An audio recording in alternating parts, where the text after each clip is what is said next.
মির্জা গালিবের খুব সুন্দর একটি উক্তি রয়েছে, আমাকে কষ্ট দিয়ে খোদার কাছে সুখ চাও, খোদা কিন্তু আমারও। যাকে কষ্ট দিয়ে সৃষ্টিকর্তার কাছে সুখের প্রার্থনা করা হয়, সৃষ্টিকর্তা কিন্তু তারও।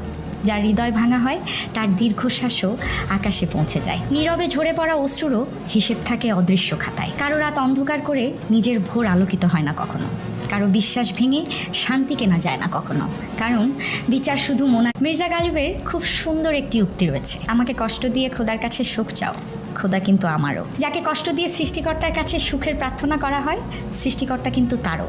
যার হৃদয় ভাঙা হয়, তার দীর্ঘশ্বাসও আকাশে পৌঁছে যায়। নীরবে ঝরে পড়া অশ্রুরও হিসেব থাকে অদৃশ্য খাতায়। কারো রাত অন্ধকার করে নিজের ভোর আলোকিত হয় না কখনো, কারো বিশ্বাস ভেঙে শান্তি কেনা যায় না কখনো, কারণ বিচার শুধু মোনাজাতে নয়, বিচার লুকিয়ে থাকে প্রতিটি ভাঙা বিশ্বাসে।